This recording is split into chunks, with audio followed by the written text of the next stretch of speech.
This could be one of those coming out parties for Kyrie because one of the most talented players ever played the game. But we might look at him when it's all said and done the way we do Aaron Rodgers.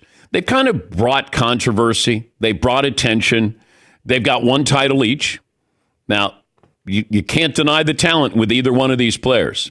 But Aaron's got one Super Bowl. Kyrie's got an NBA title. And he hit the biggest shot. He won the finals with the shot over Steph Curry.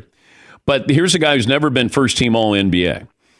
When you watch him sometimes, I always go, God, why didn't he do that all the time? Or why doesn't it work with other teams? We know what happened in Cleveland. He wanted it to be his team. It was his team. LeBron comes back. Now it's not his team. They win a title. Now he wants to have his team. He goes to the young Boston Celtics. It does not work out there. Brooklyn, he tried to create his own team, him and KD. Didn't work out there. Dallas gets him for pennies on the dollar, and all of a sudden, he's trying to figure out exactly how to make this work with Luka, which is not easy because Luka ball dominant, and Kyrie's just trying to fill in the area there of what do you need me to do game to game. And he's done a wonderful job. Probably an underrated job. I think we get caught up in his comments, and therefore, he's probably turned off a lot of NBA fans. I got to be fair to him when I watch him on the floor. Whether I like what he said off the floor, I got to assess him in what I see. And he's played really, really well. And it's been quiet, all quiet on the Western Front. And now here they are, 3 wins away from playing in the NBA Finals. And it might be one of those coming out parties again. Yes, Marv. Do you think when Kyrie was young and he won the title and he's maybe 24 years old, he said, I can go somewhere else and play with another superstar and win. Do you think he got to the point where it's like, man, this is harder than I thought? And so now with Luka, he's like, I can't squander this opportunity because look how long it took me to get back even to the conference finals. Yeah, I think that's a fair assessment of it. But, I don't know if we've ever had Kyrie on. I don't know him. I've read articles about him, but I don't know what his mindset is. I don't know if basketball, sometimes you're so good at something that you don't have to, like Kyler Murray. He was so good at football in high school. They didn't lose. Really good in college. Then all of a sudden you get to the pros and it's like, I'm talented, but they're talented too. Now is when you have to work. Kyrie's been so talented. What did he play? 8 or 9 games at Duke? And then he's the number 1 draft pick.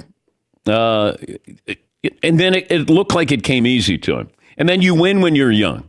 And then all of a sudden you're like, I want my own team. And then you go to Boston. That was a young nucleus there. I mean, imagine if Kyrie was able to keep it together with that Boston unit. Whew.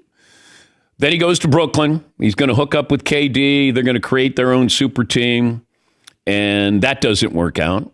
And then all of a sudden it's like he's in no man's land. And Dallas is probably not his last stop. But what he's doing right now is really impressive. And it should be recognized as being very impressive. He plays when he's on. Whew, he does things nobody else does. According to DraftKings, Timberwolves are still big favorites to advance to the NBA Finals. But last night, you had Kyrie going off in the first half, and you had Luka going off in the fourth quarter. That was enough and they did a lot of their damage in the paint, which I'm surprised at because when you think of Minnesota, best defensive team in the NBA, you got the defensive player of the year, you got basically 3 7-footers inside, and Dallas dominated in the paint last night. Surprised with that. More on that game coming up. More on the Pacers and the Celtics as well. What do we have, Seton, for our poll question? Stat of the day is always brought to you by Panini America, the official trading cards of the program. And this first hour brought to you by Simply Safe Home Security. When you sign up for Fast Protect monitoring, you get 20% off any new Simply Safe system. Just visit simplysafedan.com. There's no safe like Simply Safe. Paul just sent over one best vague excuse for losing a game. Quote, it was just not our night. Quote, we didn't execute the way we wanted to, or some of us didn't want enough. Okay. Can you play Anthony Edwards after last night's game? Anthony Edwards, the 22-year-old next Michael Jordan, had this to say. Did you think that the high from Game 7 maybe kind of affected you guys coming into today at all? Yeah, for sure. I mean, y'all can see it. We was a step behind everybody. especially myself.